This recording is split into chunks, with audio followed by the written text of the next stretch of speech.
Estamos viviendo en un tiempo incierto, pero Dios ha dado luz al mundo en su profecía. Prepárate para escuchar el programa Historias Proféticas del Mundo con Álvaro de la Cruz. Saludos a todo el que nos escucha y quiera ponerse en contacto con este programa. Bien pueda compartirnos su opinión, manifestarnos alguna inquietud, dejarnos cualquier comentario, reportarnos su sintonía, mandarnos una crítica o simplemente dejarnos su amable saludo. Tenga la gentileza de dirigirse al WhatsApp más 57 321 296 59 56. Más 57 321 296 59 56.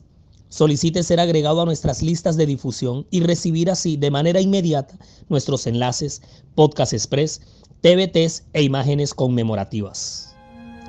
En esta ocasión vamos a situarnos en el siglo XIX y a ubicarnos en el punto mismo en el que nació el movimiento del espiritismo moderno. Este es el episodio 12. Ya esta serie se encuentra en sus últimos capítulos.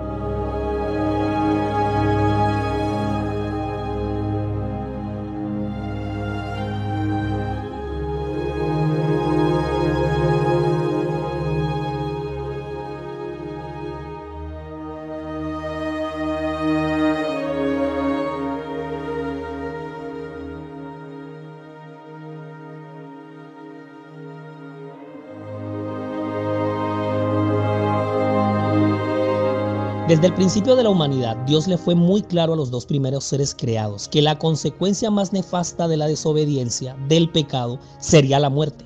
La paga del pecado es la muerte. De atrás para adelante y de arriba hacia abajo, la Biblia es clara con este concepto. Pero desde el principio mismo, Satanás contradijo esa verdad. Esa declaración del mismo, afirmando que el hombre no moriría, sino que pasaría a otra dimensión donde se le abrirían sus ojos, donde serían como Dios, conociendo el bien y el mal, bla, bla, bla, bla, bla, bla. Bueno, aquí ya sabemos esa historia. Precisamente sobre esa premisa es que se basa el espiritismo, que el hombre al morir realmente no muere, sino que sigue viviendo en un más allá. Y de ahí para adelante se originaron una cantidad de corrientes, más aún, todas fundamentadas desde la falsa idea que el ser humano sigue viviendo en otros estados, en una cosa a la que popularmente se le ha llamado el más allá. De ahí en adelante, las dos simientes, la del bien y la del mal, manejaron cada una por su lado su propio concepto. La descendencia de Set, la simiente del bien, fiel a la lección dada por Dios a Adán y a Eva, aceptaron que el hombre moría, mientras que por su lado, la descendencia de Caín, la simiente del mal, se aferraron a la mentira dada por Satanás. También a Adán y a Eva, que realmente no morirían. Después del diluvio surgen las primeras civilizaciones antiguas de la Mesopotamia y se nos viene una manada de creencias, mitos, leyendas, historias sobre la inmortalidad del alma. Es decir, ese engaño se globalizó y tomó todas las formas que usted y yo nos podamos imaginar. Los sumerios, los acadios, los caldeos, los hititas, los babilonios, la gente de la antigua Anatolia, los asirios, los cananeos, los filisteos. Miren, la lista es larga. Los fenicios, todo ese combo de civilizaciones, pueblos, van a tener una cosmovisión del espiritismo bastante, pero bastante compleja. Los egipcios van a armar todo un señor sistema de creencias alrededor de la inmortalidad del alma que después los griegos la van a recontraaumentar para luego desembocar en el Imperio Romano. Y ahí sí esta cosa se nos salió de las manos. Se nos mete el Sacro Imperio y es cuando todos estos antecedentes mencionados aquí se van a camuflar en el cristianismo. Y ahí sí, nada que hacer. De religión se disfrazó el espiritismo y entonces a través de sus dogmas, bulas y decretos por toda la Edad Media, las creencias fuertes fueron el cielo, el infierno y el purgatorio, que ya lo hemos tocado aquí también. Reinó la superstición, el misticismo, la justificación por obras, las penitencias, las ceremonias religiosas por las almas en el más allá, mejor dicho, el acabose.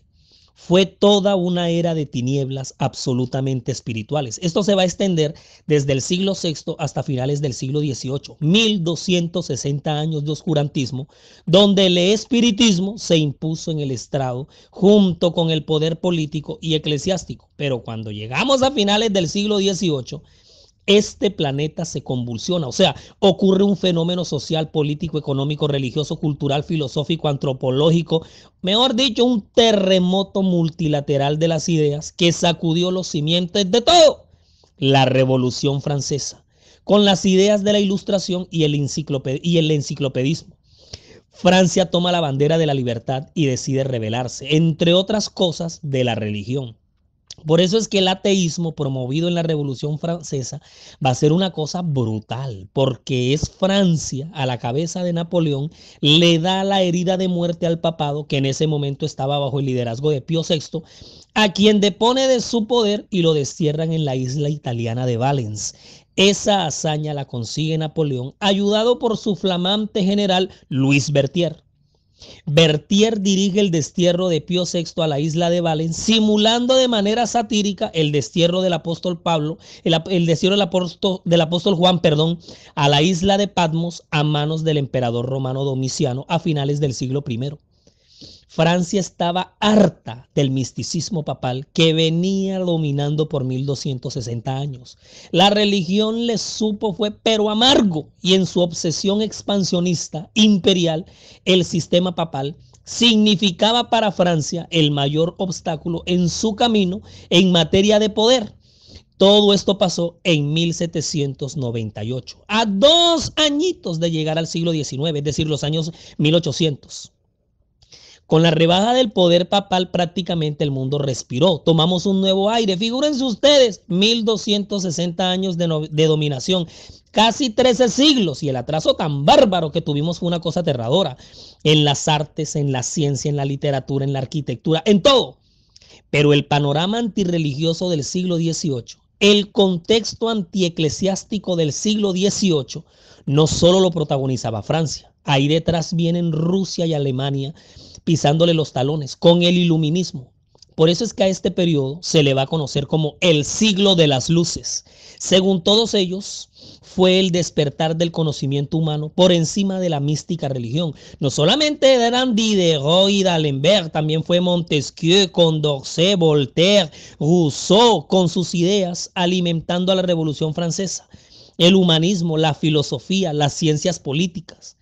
En 1751, por ejemplo, aparece el primer volumen de La Enciclopedia, impulsada por los pensadores franceses Diderot y D'Alembert. Esta obra representaba la esencia básica del pensamiento racionalista e ilustrado del siglo de las luces. En 1759, el escritor y filósofo francés Voltaire escribe Cándido, así se llama esa obra, donde analiza el poder del mal en el mundo y las atrocidades hechas en la historia en nombre de la religión. Aquí es donde empieza una cosa que se llama el neoclasicismo. No estaba solamente Francia liderando todo ese movimiento. Rusia venía dando lata con su comunismo mesiánico. Alemania e Inglaterra con la masonería y el iluminismo. O sea, para el siglo XVIII, el telón de fondo en la historia profética del mundo era totalmente desolador.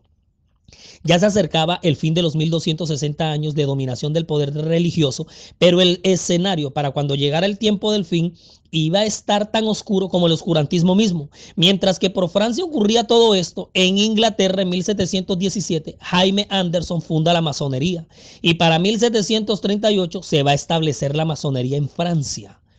La masonería francesa va a ser la más atea, racionalista y antirreligiosa que pueda existir. Y la nómina de personajes y celebridades de los masones para esta época va a ser de lujo.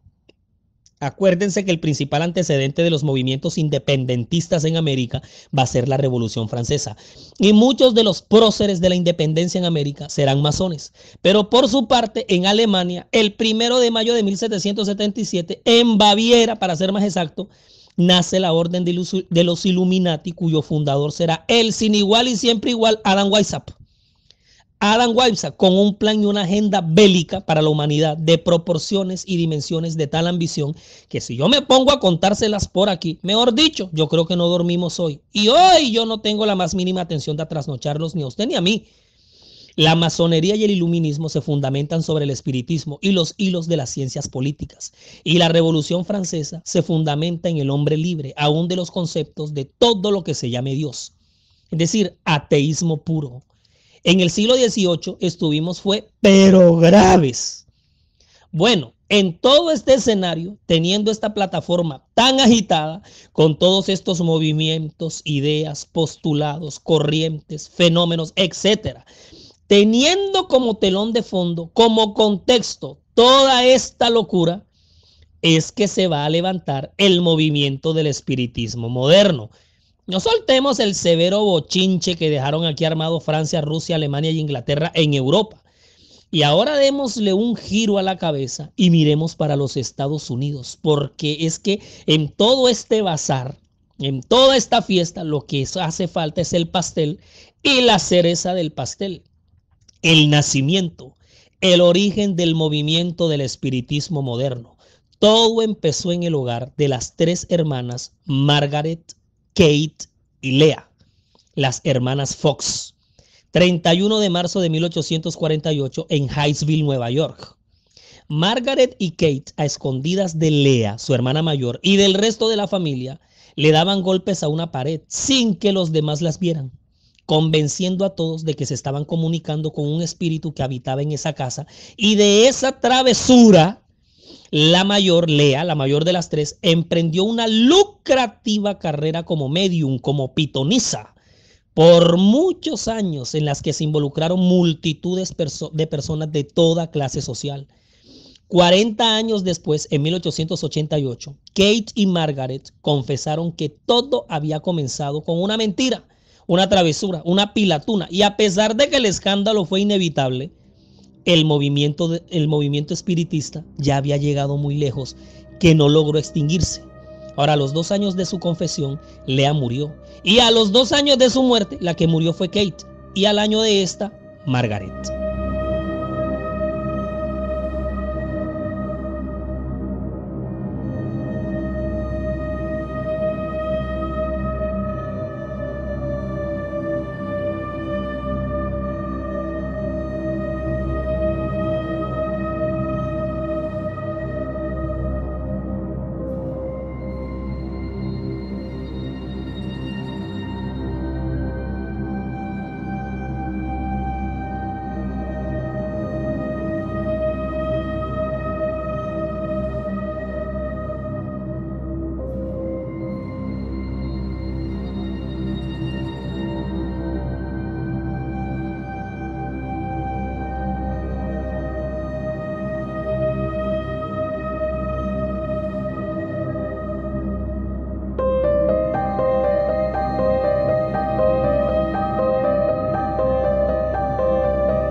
Todo nuestro contenido está disponible para descargar desde nuestras cuentas, canales y perfiles, desde las redes sociales, sitio web y plataformas.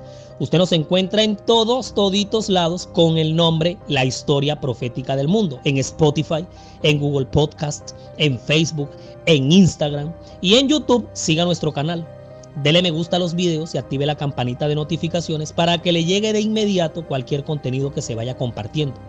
Nuestra página oficial en internet es www.lahistoriaprofeticadelmundo.com, www.lahistoriaprofeticadelmundo.com. Es diseñada y administrada por Sama, agencia de marketing digital de la cual el poderoso Edinson Galván es el gerente. Teniendo en cuenta que la profecía de los 2300 años de Daniel 8:14 marcaba el año del nacimiento de la iglesia remanente, 1844, echarle un vistazo al contexto que hemos descrito aquí, en el que el remanente va a surgir, no la tenía para nada fácil. De hecho, ningún contexto ha sido fácil para la iglesia en cualquier época en la que haya estado.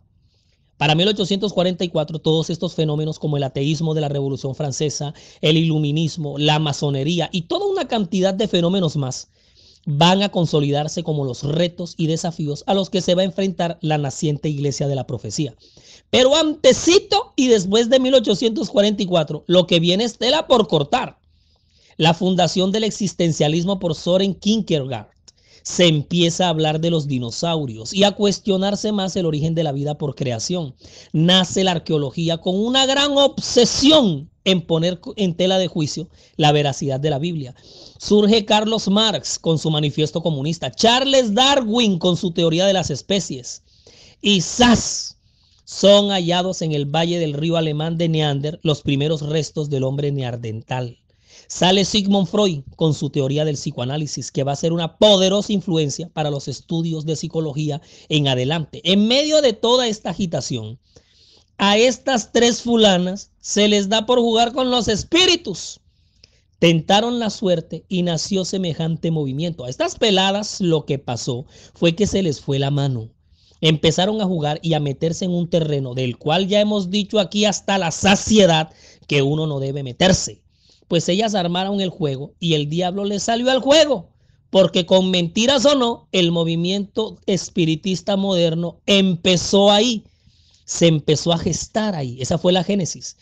Miren, para cuando la familia Fox llegó a vivir esa casa, ya tenía la fama esa casa de estar encantada. Y fue una noche cuando las tres hermanas tomaron una manzana, la amarraron a una cuerda larga, la cual cruzaban por una viga del techo, quedando la manzana suspendida en el aire.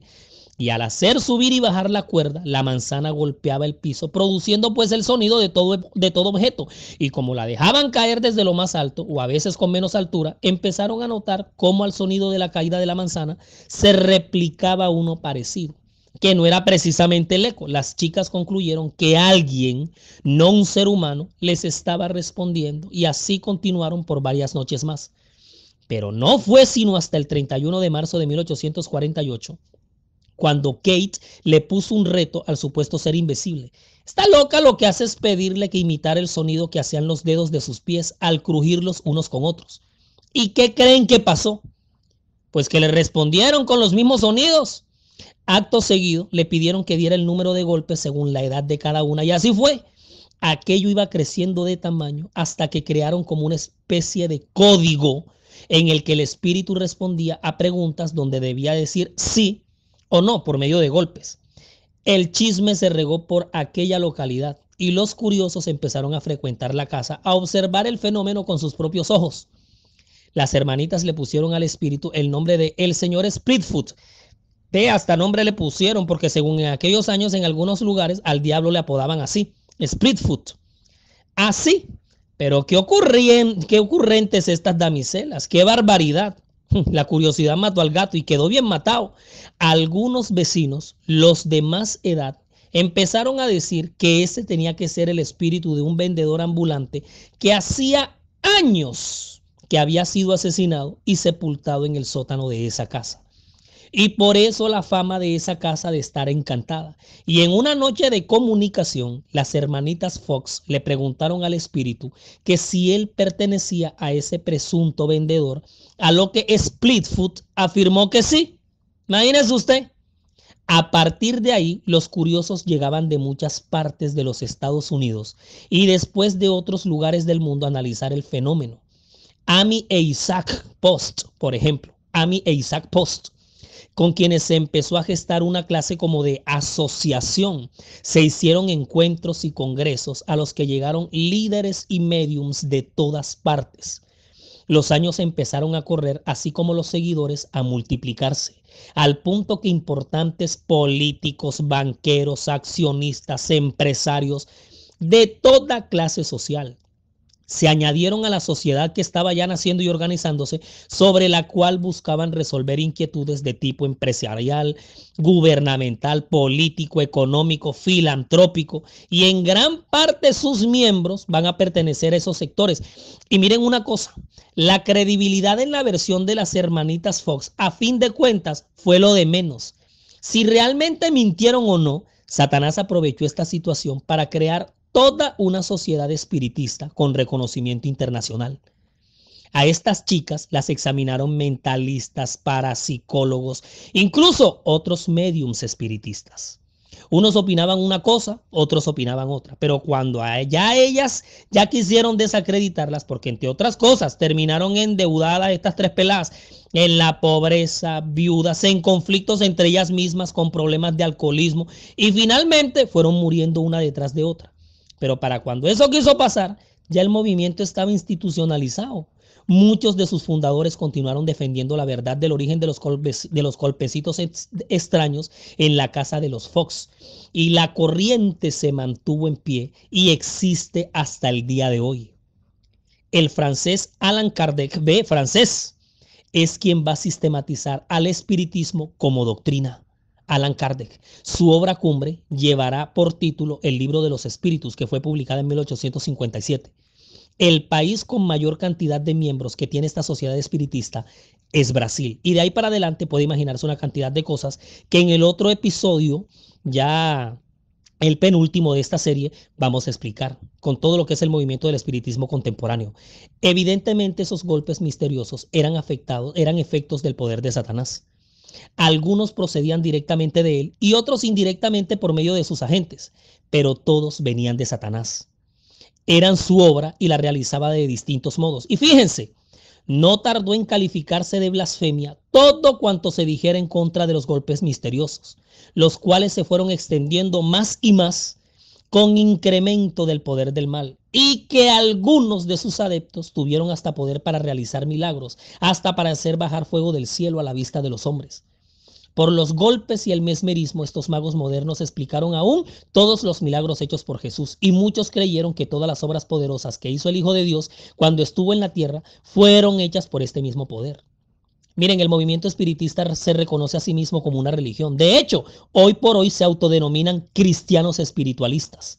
Acordémonos del tiempo de Moisés, las señales y prodigios que Dios obró por medio delante del faraón, la mayoría de los cuales fueron imitadas por los magos de Egipto. No olvidemos que en la crisis final, en los últimos tiempos, Dios obrará poderosamente en favor de su pueblo y que a estos magos modernos se les permitirá que imiten la obra de Dios. Cercano está ese tiempo en la que habremos de asirnos firmemente del fuerte brazo de Dios, porque todos los prodigios y las grandes señales del diablo tendrán por finalidad engañar y vencer al pueblo de Dios. Nuestra mente debe estar fija en Dios y no debemos experimentar el temor que tienen los impíos. Es decir, no hemos de temer lo que ellos temen, ni reverenciar a lo que ellos reverencian, sino ser esforzados y valientes en pro de la verdad. Si nuestros ojos se abrieran, apreciada audiencia, si nuestros ojos se abrieran, veríamos en nuestro derredor a los ángeles malignos tratando de alguna manera de dañarnos y destruirnos, pero también veríamos a los ángeles de Dios que con su poder nos amparan, porque el ojo vigilante de Dios está siempre sobre Israel para el bien, y Él protegerá y salvará a su pueblo si éste confía en Él. Cuando el enemigo irrumpa como una inundación, el Espíritu del Señor levantará un estandarte contra él, contra el enemigo. Apreciada audiencia, recordemos que estamos en un terreno encantado. Esta tierra está contaminada por el mal. Cada vez se desborda más. Así que lo mejor que debemos hacer es vigilar y ponernos la armadura completa, la armadura del cristiano, sujetando el escudo de la fe para permanecer en pie y para que no nos dañen los venenosos dardos del maligno. En el libro Primeros Escritos se haya registrado una impresionante visión referente a la rapidez con que se difundiría el engaño espiritista en el tiempo del fin. Mira lo que dice. Se me mostró un tren de vagones que marchaban con la velocidad del rayo. El ángel me mandó que observara cuidadosamente. Fijé la vista en el tren y parecía que en él iba el mundo entero, parecía. Después el ángel me mostró al jefe del tren. Era un hermoso e imponente personaje a quien todos los pasajeros admiraban y reverenciaban. Quedé perpleja, dice la profeta, y le pregunté a mi ángel acompañante que quién era aquel jefe. Y me respondió, es Satanás, disfrazado de ángel de luz. Ha cautivado al mundo. Este ha sido entregado a formidables engaños para creer en una mentira a fin de que se condenen. Su agente, el que le sigue en categoría, es el maquinista.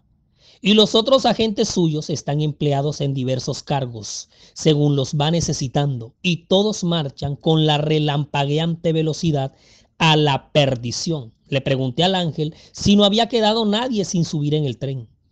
Y él me mandó que mirase en dirección opuesta, donde vi una pequeñita compañía que caminaba por un sendero angosto. Todos parecían firmemente unidos por la verdad. Aquella pequeña compañía daba muestras de fatiga, como si se hubiese pasado por muchas pruebas y conflictos.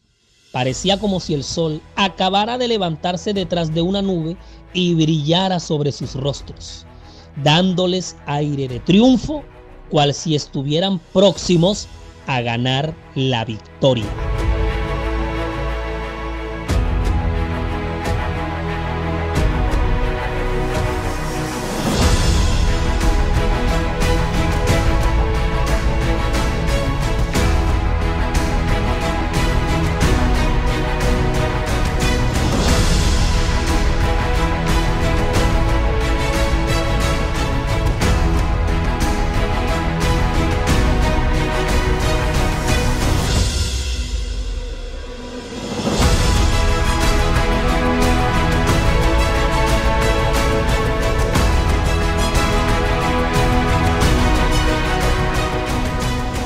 La historia profética del mundo se transmite todos los lunes desde las 8:30 de la mañana por Radio Intelectual Adventista, que emite su señal desde Carolina del Norte en Estados Unidos. Radio Intelectual Adventista te hace diferente. Nos transmite también Silo Radio desde Bogotá, Colombia, los domingos a las 8:30 de la mañana, con episodio de repetición los miércoles a las 8:30 de la noche. Y ahora, transmitiendo para la región de las Tres Fronteras, Perú, Brasil y Colombia, Radio Esperanza Amazonas, estación del sistema AWR, Radio Mundial Adventista. El espiritismo es el brazo derecho de la agenda del mal, del proyecto del enemigo de las almas para llevarlas a la perdición, basado en la inmortalidad del alma en contraposición a la verdad bíblica. Ha preparado todo un sistema de engaño por medio del cual ha inundado las artes, la literatura, la ciencia, la educación, el gobierno, el entretenimiento, en fin, estamos invadidos, estamos en guerra y la guerra es seria. Esto es serio. En el próximo episodio vamos a poner sobre el tapete todos esos contenidos que nos llegan en este tiempo contemporáneo, donde han desembocado todas las corrientes del espiritismo y que definitivamente manejan un solo propósito, y es el mismo que fue develado desde el huerto del Edén: descarriar al ser humano hacia la perdición. Los videojuegos, las series, las películas, las sagas literarias, los postulados científicos, los movimientos musicales, políticos, las corrientes de pensamiento. Esto es un fuego cruzado con nosotros en la mitad y el mal moviendo sus hilos. Pero por encima de toda esta batalla campal, nuestro Dios, al absoluto control, al tanto del más mínimo propósito de salvación detrás de cada acto que ocurra. Esta serie ya se está acabando. Estamos en los últimos capítulos y una nueva serie se asoma ya por la esquina.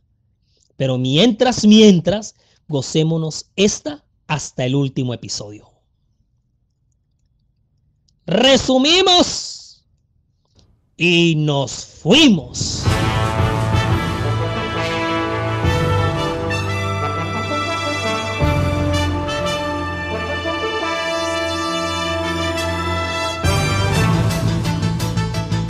Uno, de un juego casero con una comunicación a base de unos golpecitos en la pared, nació el movimiento espiritista moderno. 2. Las hermanitas Fox tentaron un terreno prohibido y entre tomada de pelo y tomada de pelo lograron que le sonara la flauta al mal.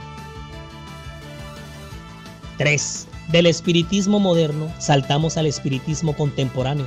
Un tren que avanza acelerado con casi toda la humanidad montada en sus vagones. 4. El llamado para estos últimos tiempos es el de aferrarnos a la verdad revelada en la Biblia. Solamente así podemos permanecer de pie para los ataques que se vienen. 5. Reconociendo a Jesús como el Verbo encarnado, el único inmortal, el único Dios eterno, digno de adoración. Produce para ustedes Daniel Aponte, diseña y grafica May Vanegas, relata Álvaro de la Cruz, y para todos ustedes un feliz día.